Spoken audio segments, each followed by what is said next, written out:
This case is shocking. Obviously, it's not every day that a LAPD detective is arrested for a cold case murder, let alone a female detective, and that the circumstances of the case were so salacious, so sensational, so many surreal turns, a love triangle.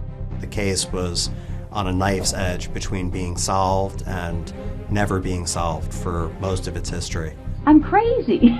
As the evidence in the case came out, it wasn't really a whodunit, but how she got away with it. That's what I wanted to know. My name is Matthew McGough. I'm the author of The Lazarus Files, a cold case investigation. The Lazarus Files is about the murder of Sherri Rasmussen, a newlywed hospital nurse who was killed in Los Angeles in 1986. 23 years later, in 2009, the LAPD arrested one of its own detectives, Stephanie Lazarus, for the murder of Sherri Rasmussen. What initially attracted me to the case was a chance encounter I had with Detective Stephanie Lazarus a year before she was arrested for murder. I was interested in writing about art theft, which was Detective Lazarus's last assignment before she was arrested for murder. And in 2008, I interviewed her. Stephanie was professional, cordial. I obviously had no reason to suspect that she might be hiding a horrible secret, that she had committed a murder more than 2 decades earlier and gotten away with it. Well, one of the concerns I had is looking at some of the notes is some of Sherri's friends said that you and her were having a problem because of the John situation.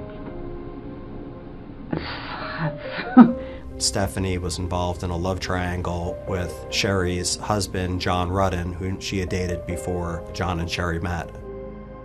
Sherri was really a remarkable person, very intelligent, skipped numerous grades. I think she graduated from college when she was 16, and she had a drive to work in nursing and to really revolutionize the field of nursing.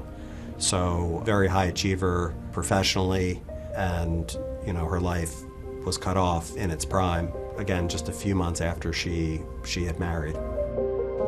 Although the LAPD originally investigated and insisted that Sherri had been killed in a botched burglary, her family suspected from the very beginning that there was an ex-girlfriend police officer of John who may have been involved in Sherri's murder. Was there ever any relationship or anything that developed between you guys? Yeah, we dated, what's this all about? John Rutan, Sherri's husband, he brought to the attention of detectives the day after the murder that he had an ex, Stephanie Lazarus, who he told them was an LAPD detective, and according to John, he encouraged the detectives to investigate her as a suspect. John also testified under oath during Stephanie's trial that he was informed by detectives that Stephanie had nothing to do with Sherri's murder. Do you know what happened to his wife? Yeah, I know she got killed. God, that's been 1,000,000 years ago. But eventually the case went cold. See. The tide began to turn in the early 2000s when a DNA analyst named Jennifer Francis performed DNA testing and determined that it was female DNA on Sherri's body. A few years after that, a group of homicide detectives in the Van Nuys division, the same unit that had failed to solve the case 20 years earlier, picked up this dormant cold case, and within a few months had put together a case implicating one of their own colleagues, one of the most shocking outcomes of a murder investigation in the history of the LAPD. I'm looking at the notes and people are kind of, they're pointing the finger at you. Well, and that's not ringing a bell to me, so, I don't know, it's, I don't know what to tell you. That just sounds crazy to me. Stephanie continues, to insist on her innocence, although she's convicted and all of her appeals have been denied.